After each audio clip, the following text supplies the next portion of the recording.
नमस्कार दोस्तों, urban company का आईपीओ आ गया है और कंपनी 2025 में प्रॉफिट में आई है। तो देखते हैं, एक बार वैल्यूएशन में महंगी नजर आ रही है और प्रॉफिट भी आई है इसी बार पहली बार।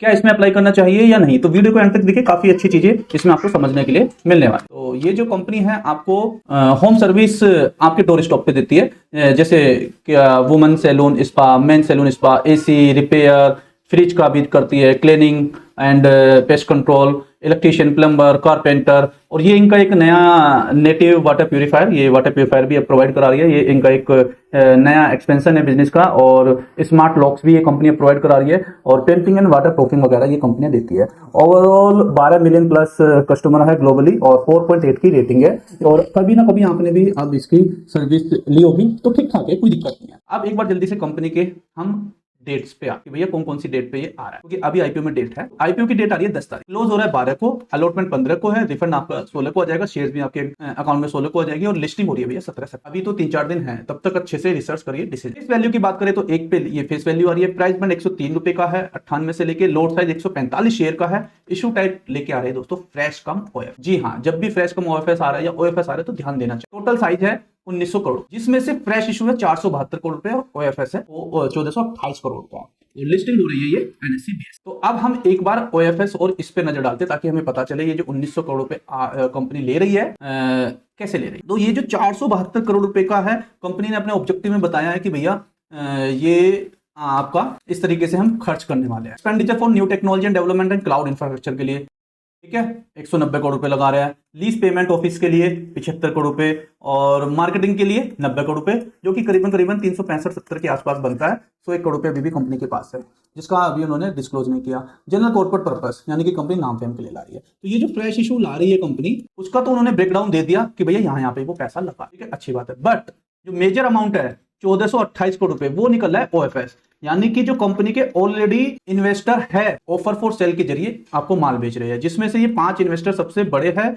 और ये करीबन इतने इक्विटी आपको सारी बेच रहे हैं 1428। अब देखिए, इसमें सबसे आता है SL India Morsis limited, basement India capital limited, elevation capital, internet fund P VPT limited and V YC 11 में। इन लोग ये 3900 मिलियन के बेच रहे हैं, ये 1730 का बेच रहे हैं, ये इतना इन्होंने शेयर ये बेच रहे हैं। अब इन्होंने ये कितने पे लिए थे, इनका यहाँ पे ये भी है, देखिए 3 रुपए से लेके 20 रुपए मैक्सिमम इन्होंने लिए थे और इंटरनेट इसमें इतने में लिए। असली खेल पानी तो यही कंपनी, बेसिकली ये वो इन्वेस्टर होते हैं जो कंपनी के शुरुआती दौर में आते हैं और कंपनी को खड़ा करते हैं और फिर जैसे ही कंपनी एक लेवल पे पहुंचती है अपना हिस्सा बेच के ये निकल जाते हैं, फिर दूसरे को उठा। तो ये वीडियो भी एक मैंने बनाई है अपने चैनल पे, उस पर देखिए किस तरीके से प्री आईपीओ में आने से पहले ही कंपनी कैसे पैसा कमाती है, जो कि सबसे अच्छा बिजनेस या अच्छा एक मॉडल है इस बाजार में पैसे कमाने का। तो वो भी आपको समझना चाहिए, इसलिए मैंने यहाँ पे डिटेल लगाई। अब इसके बाद हम बात करें तो कंपनी जो ये इशू साइज लेके आ रही है क्यूआईबी के लिए, क्यूआईबी होता है qualified institutional buyer, 75% reserve. Basically ये जो क्यूआईबी होते हैं ये बड़े बड़े इन्वेस्टर या बड़े बड़े म्यूचुअल फंड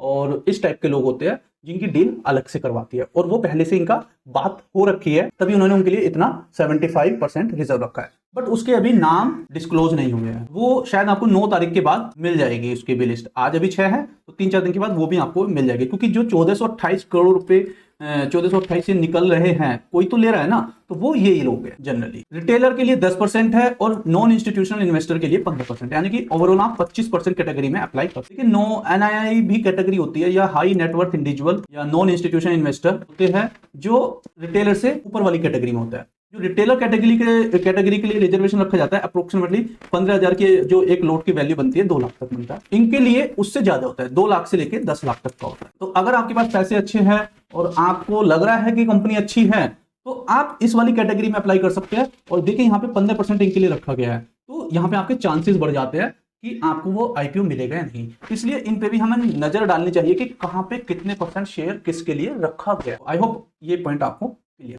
अब हम कंपनी के बारे में, इससे हमें पता चले जो कंपनी 2014 दिसंबर में ये कंपनी इंकॉर्पोरेशन में आई है। इसकी आज प्रेजेंस की बात करें, काफी नया बिजनेस है।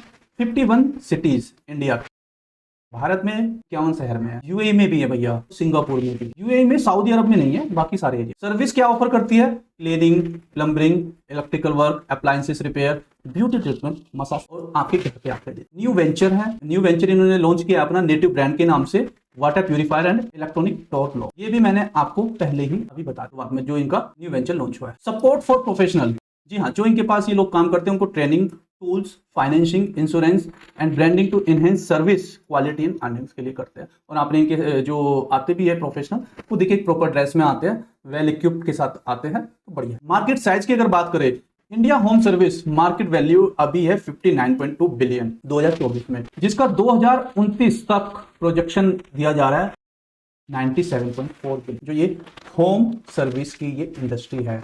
तो अगर किसी को कोई बिजनेस दिख रहा है, अपॉर्चुनिटी दिख रही है, छोटे पैमाने पे आप भी कर सकते हैं, क्योंकि आगे स्कोप देख लीजिए कितना बड़ा है। मंथली एक्टिव प्रोफेशनल कितने हैं इनके पास अभी तक? जून 2025 तक 54,347 average monthly active service professional है, जो इनके पास आके सर्विस आपको दे रहे हैं। रेवेन्यू की अगर हम बात करें तो India home and beauty services से आता है इनका 77%, और जो कि अभी 2029 तक ग्रो हो जाएगी 97.4। मेजर इनका रेवेन्यू यहीं से आता है, ये एक अच्छी। इंटरनेशनल बिजनेस से 13% आता है। Sales of native product to consumer, जो इन्होंने अभी ये अपने न्यू वेंचर बनाया है, यहाँ पे नेटिव ब्रांड्स वाटर प्यूरिफायर और डोर लॉक्स दे रहे हैं, यहाँ से 10%, जो कि आगे इंक्रीज भी होगा। तो अगर देखा जाए रेवेन्यू शेयर्स भी, सोर्स भी अच्छे हैं, और कंपनी का जो बिजनेस हमें अभी देखने में नजर आ रहा है अच्छा नजर, ये एक अच्छी बात। अब एक बार हम कंपनी के अगर फाइनेंशियल पे नजर देखिए, जब भी हम आईपीओ के बारे में स्टडी कर रहे हैं तो हम या तो सीधा रेड हेयरिंग प्रोस्पेक्ट उठा ले, 577 पेज का होता है, 500 पेज का, ये पढ़ने बैठ जाए, बट इतना टाइम नहीं होता। हम जो मेन पॉइंट्स होते हैं उस पर ज्यादा फोकस करते हैं, और मेनली बिजनेस मॉडल पे, स्ट्रेंथ पे, वीकनेस पे, 2-3 साल के फाइनेंस। अगर इसके फाइनेंशियल की हम बात करें, यहाँ पे एसेट्स 23 का डाटा में मिला हुआ है, 24 का और 25 का। यहाँ पे कंपनी लगातार एसेट्स अपना इंप्रूव कर रही है, जो कि एक अच्छा साइन है। टोटल इनकम भी कंपनी लगातार बढ़ा रही है, अच्छी बात है। बट प्रॉफिट आफ्टर टैक्स 23 और 24 में 2 साल लगातार लॉस में थी, अभी प्रॉफिट में आई है पहली बार कंपनी, और सीधा आईपीओ लेके आ जाती है। ये एक आपको टेलिंग में जाना पड़ेगा, उसके लिए मैं आगे आपको स्लाइड्स पे लेके चलता हूं। उससे पहले अगर नेटवर्थ की बात करें तो ठीक है, बढ़ रही है भैया, इंक्रीज हो रही है रिजर्व सरप्लस। कंपनी के कोई डेप्स वगैरह के बारे में कोई ज्यादा इन्फॉर्मेशन है नहीं, और मुझे लग नहीं रहा कि कोई कंपनी पर डेप्स होगा, क्योंकि ये एक तरह के ई कॉमर्स वेंचर है, तो सिर्फ यहाँ पे यही डाटा दिया। हमें अब इसके एक बार फाइनेंशियल पे नजर डालनी। कंपनी के फाइनेंशियल मैंने ये सीधे कंपनी के रेड हेयरिंग प्रोस्पेक्ट से उठाया, और अगर आप यहाँ पे देखोगे तो कंपनी के पास बेसिकली 3 मेजर सेगमेंट, ठीक है। तो ये तीनों का बिजनेस का रिवेन्यू अगर ऑपरेशन देखते हैं आप, ये रहा। इंडियन ऑपरेशन से जो रिवेन्यू आ रहा है वो आ रहा है 3313, और अगर 2023 की आप बात करो तो इतना था 5,738 करोड़ रुपए, और 2024 में अच्छा खासा इंक्रीज हुआ, 2025 में अभी तक हुआ। और अगर इसे जून क्वार्टर से आप कंपेयर करते तो ये अभी भी इंक्रीज हो रहा है, जो कि एक अच्छी बात। कंज्यूमर सर्विसेज से भी देखेंगे आप तो ये हर बार बढ़ रहा है, और अभी 2024 और 2025 का अगर जून एंडेड क्वार्टर को देखते हैं 3 मंथ्स वाले को, उसमें बढ़। नेटिव बिजनेस में देखिए कितनी अच्छी यहाँ पे ग्रोथ मिली है इन्हें, देखिए 38 से 287 हुआ है, और 2025 में अभी तक 1160 हो गया, जो कि एक अच्छी है। यानी कि यहाँ पे वाटर प्यूरिफायर और जो इनका डोर लॉक का बिजनेस है वो काफी अच्छा ग्रो है। इंटरनेशनल बिजनेस की भी अगर बात करें तो सिग्निफिकेंटली इनका इंप्रूव हो रहा है, तो बढ़िया है। तो फिर कंपनी का लॉस कहाँ हो रहा है वो आपको देखना पड़ेगा।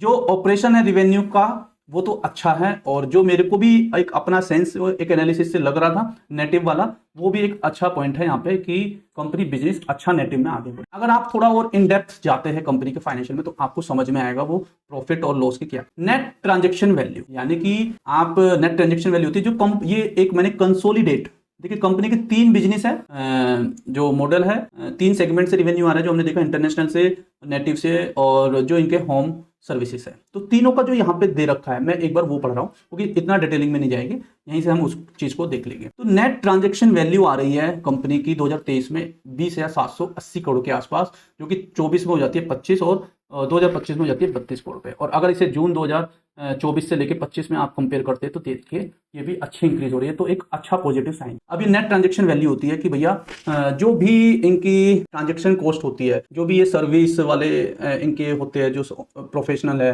आपके घर पे आते हैं, सारा काम करके जाते हैं, सारी चीजों को मिला के ये उसकी वैल्यू टोटल, और उसमें से रिवेन्यू फ्रॉम ऑपरेशन में से कितना बचा रहे हैं, ये देखिए 20,000 में से ये इतना करीबन 30% का एवरेज आ रहा है, ये देखिए, क्योंकि एक अच्छा साइन है, कोई दिक्कत। कॉन्ट्रीब्यूशन टू मार्जिन, यानी कि जो ये मार्जिन है, ये जो खर्चा कर रहे हैं, देखिए ये बिजनेस पे नेट ट्रांजैक्शन कॉस्ट एक तरह से समझिए जो खर्चा हो रहा है, इसमें से जो बचा रही है कंपनी रिवेन्यू वो 3600 है, जो कि करीबन इसका 25 से 30% बन रहा है ओवरऑल। उसमें से मार्जिन का क्या कंट्रीब्यूशन है, ये देखिए 16% है, यहाँ पे 18 है, यहाँ पे 19 है, और इस बार 19.67 है। तो ये जो कंट्रीब्यूशन टू मार्जिन है ये इसका है। तो ये जो मार्जिन हर साल ये बढ़ा रहे हैं, ये एक अच्छी बात, यानी कि इनकी जो सर्विस की कॉस्ट है वो थोड़ा कम हो रही है और इससे इनके रिवेन्यू, ठीक है। एडजस्टेड EBITDA की अगर बात करें तो यहाँ पे कंपनी ऑलरेडी लॉस में थी, अभी कंपनी प्रॉफिट में आई है, और ये यहाँ पे अगर कंपेयर करते हो 24 और 25 का, ये भी अच्छा है। Adjusted EBITDA margin to NTV, net transaction value के मुकाबले आप देखते हैं जो कि 14 से लेके अभी 2% प्रॉफिट में आ। सेम चीज रिवेन्यू का अगर आप देखोगे तो 5.74 में आ गया है, जो कि पहले 23 और 24 में माइनस। अब रीस्टेटेड प्रॉफिट एंड लॉस देखेंगे तो यहाँ पे आपको नजर आएगा 56 का 35 का। बट ये प्रॉफिट जो आ रहा है, ये आ रहा है 2025 में, जो ये डेफर टैक्स क्रेडिट की एडजस्टमेंट डाली है। डेफर टैक्स एडजस्टमेंट होता है कि जैसे अभी कंपनी पिछले 2 साल से लॉस में थी, तो सपोज करिए पिछली साल 500 थी और इस बार प्रॉफिट में आ गई, अब उसको जो कैलकुलेशन होगी वो होगी 100 करोड़ पे, क्योंकि पिछले साल तो ऑलरेडी लॉस पे थे ना। तो ये जो आ रहा है प्रॉफिट अभी डेफर टैक्स क्रेडिट की वजह से आ रहा है। और ओवरऑल देखे इसका एवरेज मंथली एक्टिव जो सर्विस प्रोफेशनल है जो इनके पास काम कर रहे हैं वो भी 54 है, जो कि हर साल बढ़ रहा है।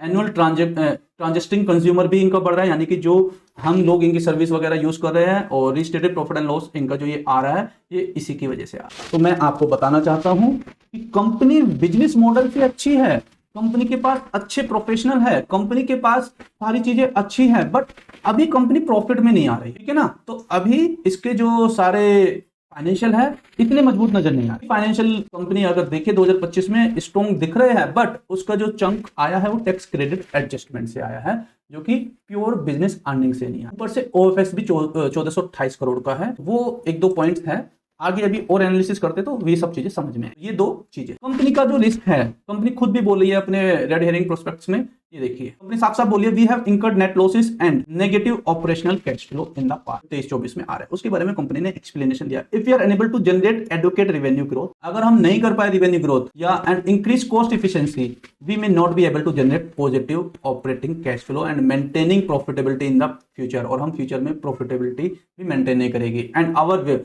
Viability as an operating business will be adversely, ये कंपनी खुद बोल रही है। दूसरा point, if we are unable to continue to provide satisfactory experience to our customer और आवर बिजनेस एंड रेपुटेशन में भी मटेरियली एंड एडवर्स अफेक्ट। जी हाँ, कई बार क्या होता है इसके बिजनेस में जो ओवरऑल गड़बड़ आ रही है, या जो ये अभी भी इतना सही बिजनेस होने के बाद प्रॉफिट में नहीं आ रहे, उसका एक कारण होता है बाईपास। क्या होता है, इनके प्रोफेशनल आते हैं और हमारे पास, और हम उनसे इंटरनल डीलिंग कर लेते हैं, ताकि हम कंपनी का जो सर्विस चार्ज है या सर्विस चीजें हैं वो देने से बचे। कंपनी उसको सीरियसली ले भी रही है, और देखते हैं कैसे होता है। और दूसरा जो सेटिस्फैक्टरी एक्सपीरियंस और ये सब चीजें हैं, अभी कंपनी को नजर रखनी पड़ेगी, ये एक चैलेंज भी है। अब यहाँ पे देखिए, following table set for number of consumer query and complaint which we were receive, जो कंज्यूमर ने कंप्लेन करी है जो रिसीव हुई है इनके पास, वो देखिए कितनी ज्यादा। 23 में काफी कम थी, 24 में देखिए कितनी ज्यादा बड़ी, और 25 में अभी तक देखिए कितनी बड़ी। Number of consumer query receive during the period, यानी कि इनका जो काम है, जो ये बोल रहे हैं सेटिस्फैक्टरी एक्सपीरियंस, उसमें थोड़ा सा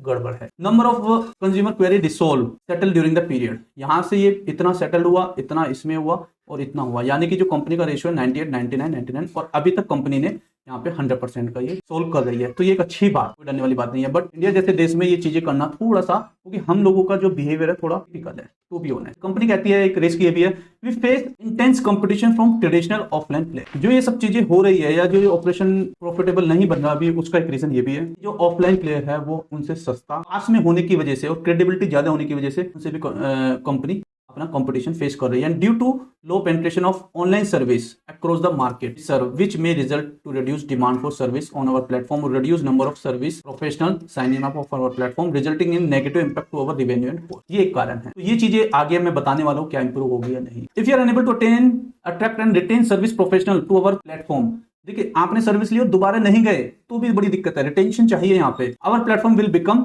लेस अपीलिंग, यानी कि लेस अपीलिंग मतलब सिर्फ अपील नहीं कर पा रहे हैं आप, कंज्यूमर को अट्रैक्ट नहीं कर पा रहे, उन्हें वापस नहीं ला पा रहे। रिटेंशन हर बिजनेस के लिए आज के टाइम में बहुत चैलेंज बन रहा है। Average monthly active service professional जो इनके पास है वो मैंने पहले भी दिखाया था, बढ़ रहे हैं, अच्छी बात है। बट कस्टमर का रिटेंशन देखना, वापस जाना बड़ी बात है जो कंपनी फेस कर रही है। अवर ये रेड हेयरिंग प्रोस्पेक्ट के रिस्क में आपको बता, जो नेगेटिव बैलेंस है उसके कारण बता। अवर बिजनेस में suffer if we do not successful manage our current and potential future growth. अभी जो ग्रोथ है और जो फ्यूचर ग्रोथ है, अगर उसको मैनेज नहीं कर पाए तो हम सफर करेंगे अपना बिजनेस, वो तो हर किसी के लिए, विच में adversely impact our business and financial condition. तो ये 4-5 चीजें थी जो कंपनी के लिए रिस्क। इनमें मेजर चैलेंजेस इतना बड़ा कुछ नहीं है। देखिए धीरे धीरे जिस हम टेक्नोलॉजी इरा में चल रहे हैं वो सब चीजें बदले, वो हम आगे। कंपनी की स्ट्रेंथ की बात करें अगर, तो ये सबसे पहले तो कोई ऐसी कंपनी नहीं है, मोनोपोली बिजनेस है कंपनी इंडिया और globally which operate in similar business model. एक अच्छा बिजनेस मॉडल इंडिया जैसे देश में जहां इतनी बड़ी जनसंख्या है और सब अभी आगे टेक्नोलॉजी इरा में बढ़ रहे हैं। Urbanization and rise of nuclear house. जी हाँ, आज के टाइम में देखिए न्यूक्लियर फैमिली सब पेरेंट्स से अलग ही रह रहे हैं, धीरे धीरे सब शिफ्ट हो रहे हैं जमीन के मकान से लेके फ्लैट में। तो वहाँ पे बड़े बड़े शहरों में लोग जा रहे हैं। और जो इनका एक इशू था कि लोकल कंपटीशन, तो लोकल कंपटीशन इसलिए नहीं मतलब बीट हो पाए, मतलब ये इजीली कर लेगी क्योंकि अब जब हम भी किसी बाहर शहर में जाते हैं तो हम सीधा ऑनलाइन बुक करते हैं। तो I also used this service. तो इसी तरीके से सभी लोगों का, और ये धीरे धीरे बढ़ता जा रहा है, तो ये एक अच्छा पॉइंट है। Rising disposable income. जी हाँ, मैंने अभी एक जीएसटी वाला वीडियो बनाया था जिसमें गवर्नमेंट का फोकस है डिस्पोजल इनकम, मतलब आप लोगों की जेब में पैसा डालेगी, आपके पास पैसा होगा तो आप उसे कंज्यूम करोगे, तो वो इस तरीके से इकोनॉमिक साइकिल चलती है। तो उस वीडियो को एक बार जरूर देखिए। तो राइजिंग डिस्पोजल इनकम मतलब हमारा इन शॉर्ट में हमारी इनकम बढ़ रही है। टेक यूथ, बिल्कुल भैया, higher adoption of online platform, ये एक प्लस पॉइंट है हमारे लिए क्योंकि आज के टाइम में देखिए ऑनलाइन का जमाना आ गया है। हम सब अब धीरे धीरे यूज टू होते जा रहे हैं। एक टाइम था चाइना के मोबाइल की कोई वैल्यू नहीं थी और आज सब स्मार्टफोन पे आ गए हैं, तो वो चीज इसमें भी होगी। डिजिटल ट्रांजेक्शन अभी 30 से 32% है, जो कि फ्यूचर में 56 से लेकर 65% होगा फाइनेंशियल ईयर 2023 तक। यहाँ पे अभी डबल का सिनेरियो हमें नजर आ रहा है और जैसे 16% का कंपनी ये भी अपने रेडियन प्रोस्पेक्ट में डिस्प्ले बता रही है कि इतने परसेंट से ग्रोथ कर सकते। ई कॉमर्स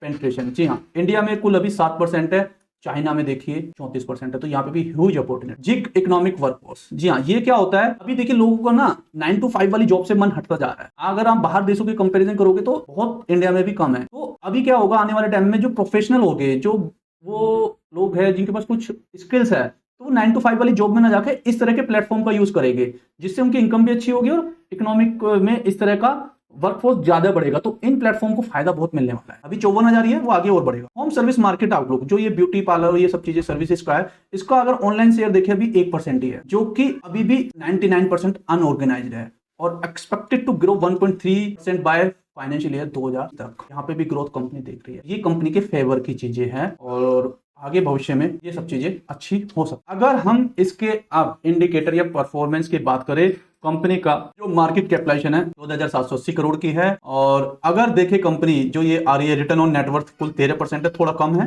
बट ठीक है। प्राइस टू बुक वैल्यू 8.27 पे ला रही है, थोड़ा सा महंगा है। और ईपीएस की अगर हम बात करें, प्री आईपीओ 1.72 है और पोस्ट आईपीओ ये 1.67 हो जाएगा। और पी रेशो देखिए इसका 59 है और पोस्ट आईपीओ 61 हो जाएगा, यानी कि 61 रुपए ले रही है 1 रुपया देने के लिए आपसे, तो ये थोड़ा सा महंगा नजर आ रहा है मेरे को।